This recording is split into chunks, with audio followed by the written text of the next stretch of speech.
This week, Korea-Russia summit meeting took place in Vladivostok at a Russia-hosted conference, Eastern Economic Forum. And here, we have to ask a question. What can Korea-Russia economic cooperation mean in this particularly challenging time of North Korea nuclear issues? And that's what we want to discuss in today's program, Upfront.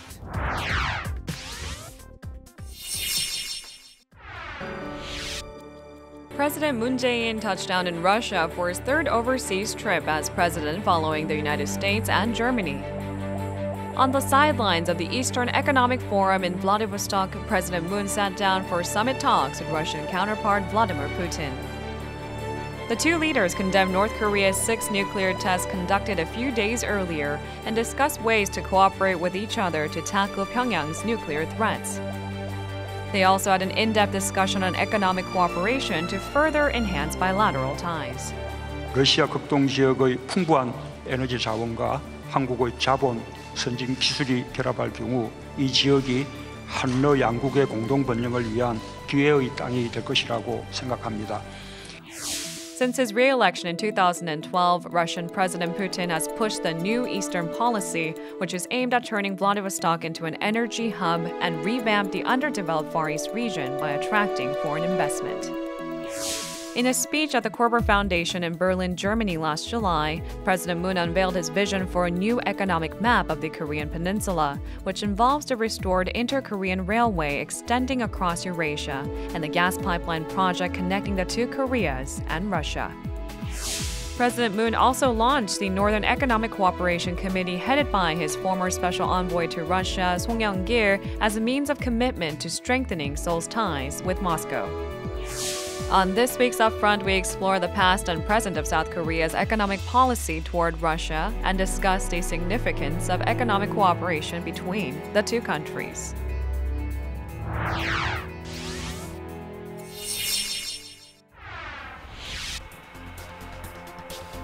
For today's discussion, we have two of Arirang's best friends here and also all-time experts. On my left side, Professor Shin Se-don. He is a professor of economics from Sookmyung University, joining us. Thank you very much. My pleasure. As always. And also on my right-hand side, Professor Kim Jae-chun. He is a professor from Sogang University's Graduate School of International Studies, joining us here. Thank you very much. It's good to be here. As always. Today's discussion, it's a very tough subject here because, on the 3rd of September, North Korea tested their 6th-time nuclear test. Followed by all the provocations of July, ICBM test in July as well. So this is a very tough question. Of course, this summit and Professor Moon Jae-in's participation in Eastern Economic Forum had been scheduled before then.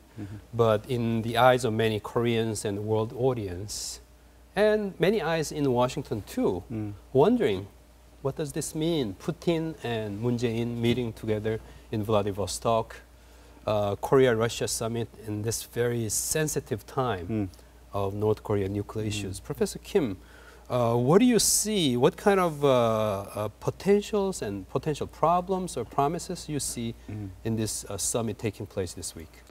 Well, as you said, President Moon met with Russian President Mr. Putin in the middle of this heightened security tension over the Korean peninsula after North Korea's testing of a hydrogen bomb, supposedly. I think they are on the same page in principle. Both leaders condemned the test with strong language. Both leaders agreed that international community will have to cooperate to denuclearize North Korea. Then, Professor Shin Se-don, what do you see from your perspective, Putin and Moon Jae-in meeting together in Vladivostok at this time?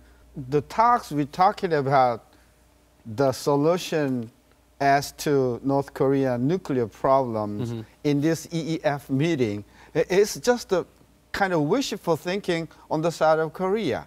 Okay, we have to remember EEF is 100% economic kind of forum. So major issues to be discussed in this meeting between Korea and Russia will be about economic matters. We should not expect too much in this forum.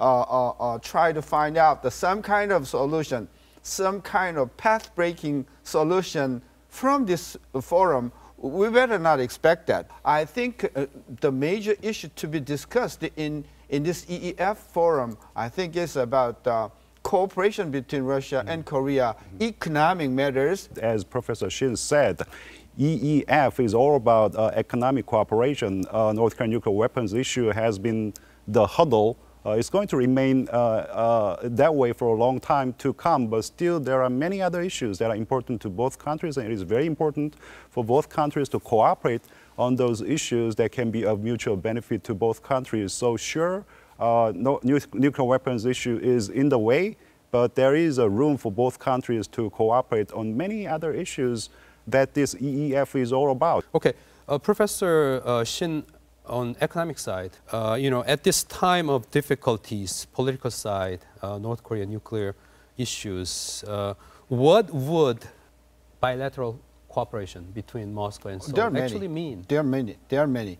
Going back to 1990, I think too, when Korea-China relation has been normalized, and since then, after about 25 years, there has been some mutually beneficial cooperation between China, but for the last 2 decades, China is almost become a very fierce competitor to Korea. Right. So after 25 years of cooperation, of course we benefited. Of course China benefited, but in many areas we are fiercely competing with China. Okay, we have to look for another cooperative country, so to speak, to have mutually beneficial corporations, and Russia is exactly the country. Why?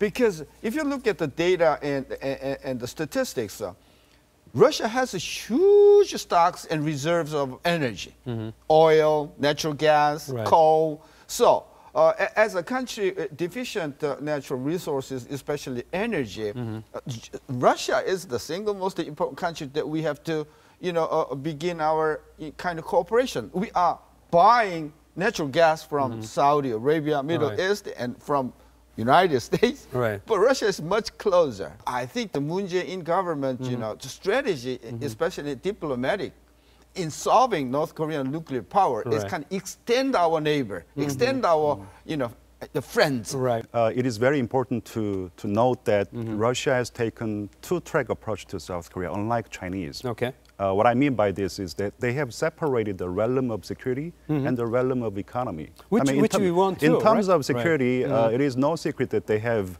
sided with North Korea. They are pretty much on the same page with Chinese.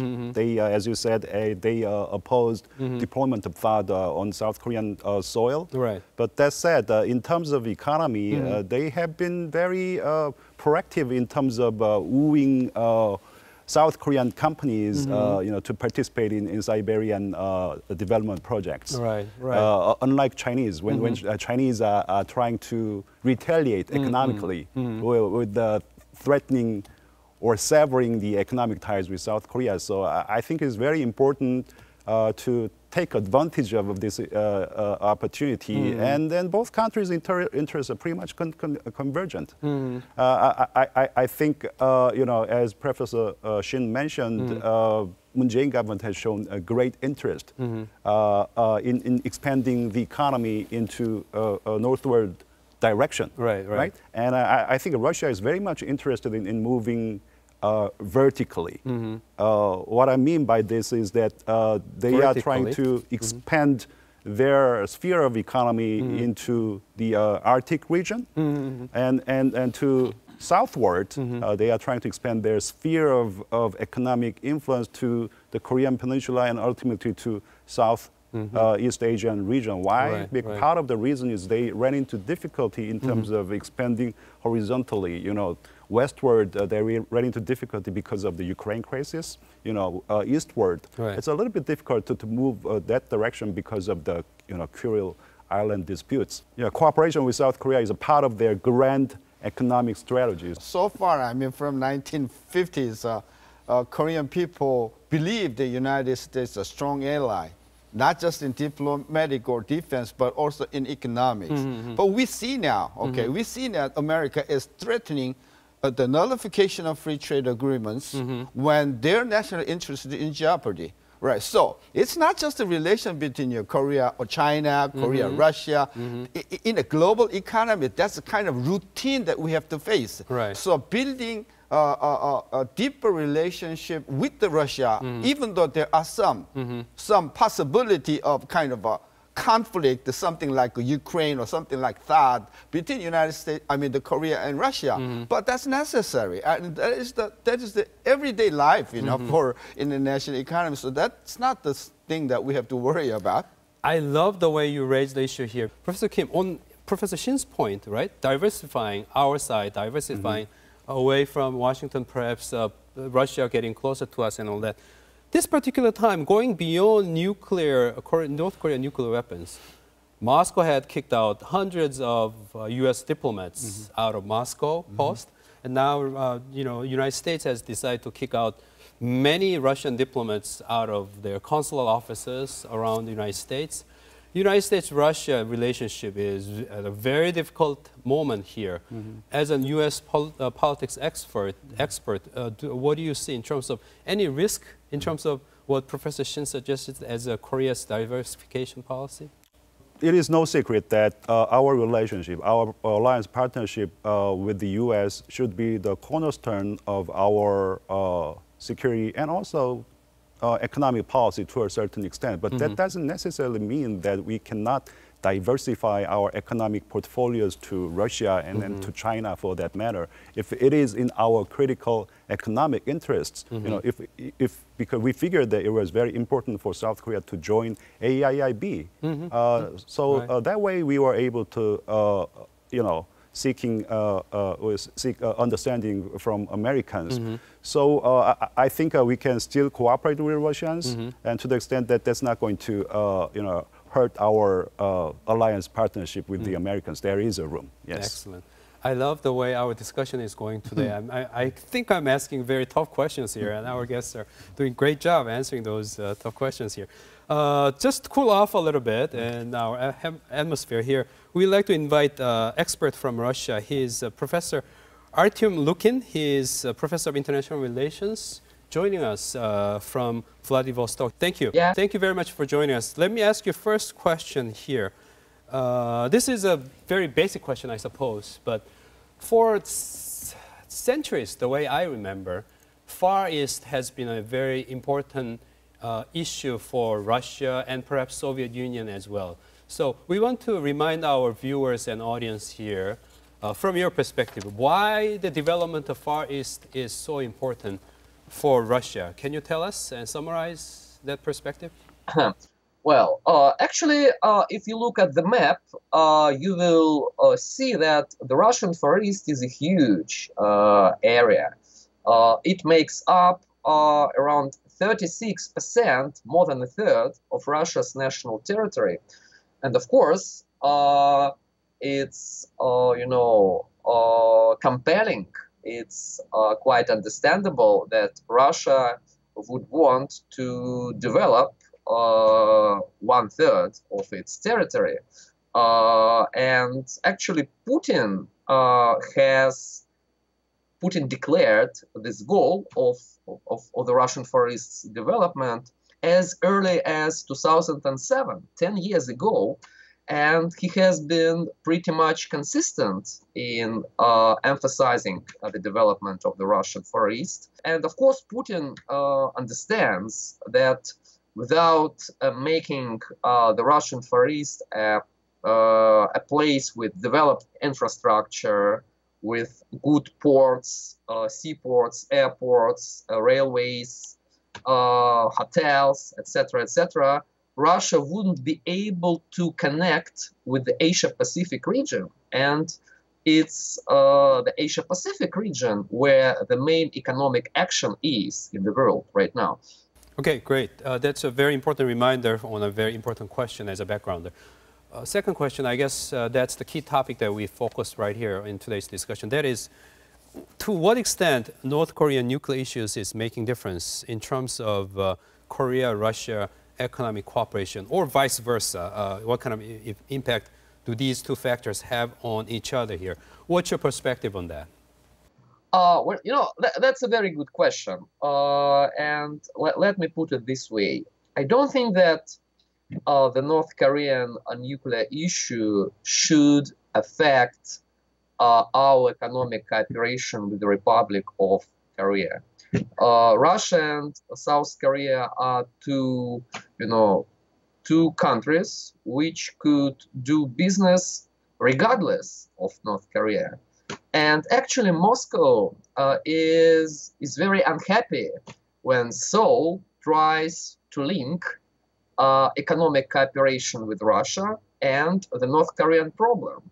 Moscow believes that we could and we should expand economic cooperation with South Korea, regardless of North Korea. And actually, Moscow doesn't like when the government of South Korea sets conditions to Russia. But having said that, of course, we should acknowledge, we should admit that the North Korean problem is kind of, hampering full-fledged economic contacts between Russia and South Korea. For example, we can't launch trilateral projects until the North Korean crisis is resolved. And when I say trilateral projects, of course, I mean such projects as the Trans-Korean natural gas pipeline, which would come from Russia to the south, or Northeast Asian energy grid, or the Trans-Korean railway, which would connect to the Trans-Siberian railway. So until the North Korean crisis is fixed, we can't move forward with those big projects, and that's, of course, a problem. Thank you. Professor Artyom Lukin joining us from Eastern Federal University in Vladivostok. Thank you very much for your wonderful viewpoints here. Professor Shin, gas pipelines, railways, and other kinds of bilateral or trilateral cooperation. What do you see in terms of North Korean nuclear issues sitting in between? Still, many of our audience may wonder when North Korea is ranking up its tension right now, how can railways be talked about, and gas pipelines, where would it go through? What do you see, sir? Well, and the basic principle, I think, in Korean-Russian relationship is that separation of economics, from politics. So we should not meddle, in the building of our relationship between two countries by North Korean problem. As Professor Lukin said, Russian people really hate to see Korean people suggesting condition for future. Economic cooperation is one thing. Solving North Korea is just another problem. That's got to be the fundamental principle.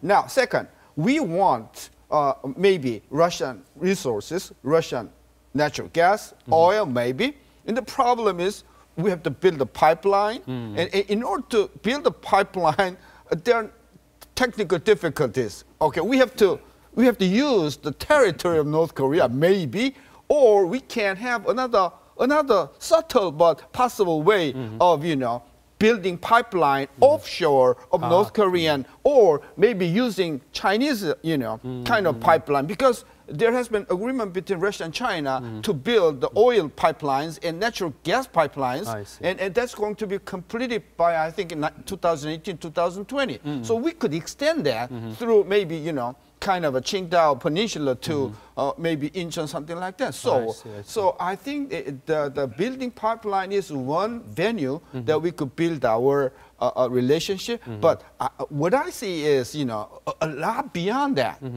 Russia has a pretty high developed technology in space technology, and their basic science is superb. So there's a lot of human capital that we have to learn from Russia.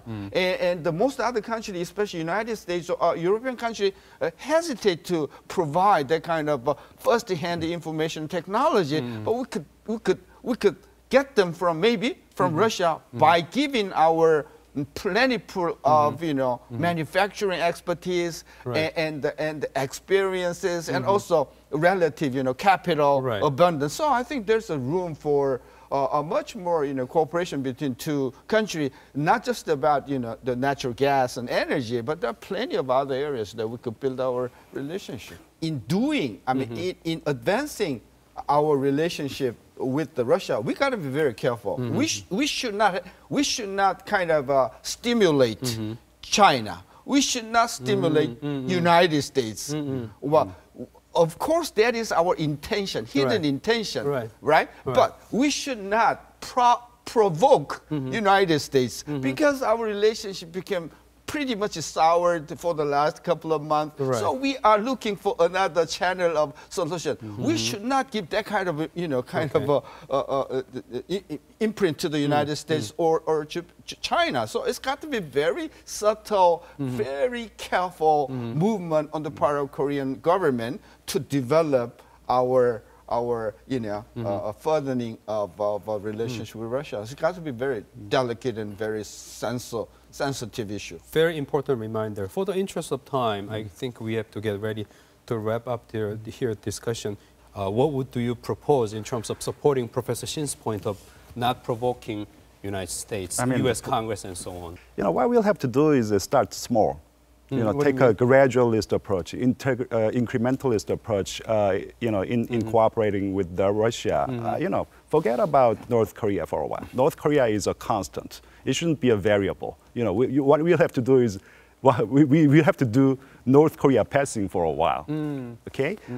So asking Russians to more in terms of denuclearizing Russia, that's something that we shouldn't be doing. Okay, so what we'll have to do is forget about North Korea. Maybe we can forget about the Americans and the Chinese for a while and start working on smaller projects together. We have signed 21 MOUs with Russians. All these interesting development projects, Northeast, sea route into the Arctic region, building on this optic fiber cable network there. It's really interesting and it's doable project. As port of Jaburino, I think I'm pronouncing that name of the port correct, and hinterland of Jaburino is also a very interesting topic that doesn't really have anything to do with the shifting geopolitical balance in the region. So concentrate on those smaller issues and build confidence and build, cultivate the habit of cooperating with the Russians, and then we'll see it. Then we'll see where this will take us. So we can forget about complicated international relations equation for a while and then just right away start working on smaller projects and build and cultivate the habit of cooperating with Russians first. That's why we have to concentrate as of now. Yeah. Professor Kim suggested to have a kind of a gradual development in their person. I have a little slightly different opinion because China, the Japan is very active in building up relationships. So if we become very passive at gradual step, all the advantages that could be taken by Japan. So we got to be very active in building up our relationship. So I suggest that, well, how about thinking about begin negotiating free trade agreement with Russia? Okay, so far our FTA meeting agreement has been all the kind of a European country, Southern American country, never ever with the communist country like Russia. So why not starting FTA discussion talks now with Russia? I don't know whether it will be completed, but just stepping into that talk would be a kind of a sensational, to both countries. So starting free trade agreements and very active, the action in building it. That's going to be the next decades Korean economic future depends upon. So far from 1990, China has been our kind of a blackjack. But from now on up till next decade, I think that Russia could be a good breakthrough, just not in economic terms, but also in political and diplomatic sense in the longer run, even in solving the North Korean problems. Thank you very much for your wonderful points. I have certainly learned a lot this time. And I'm sure our audience have learned a lot about this perspective on very important issue of Seoul-Moscow economic cooperation through this program. So likewise, next time when we talk about these issues that matters for Korea, as well as the world, we want to ask you to join us once again. And until then, this has been Kim Jae-chun. Thank you very much.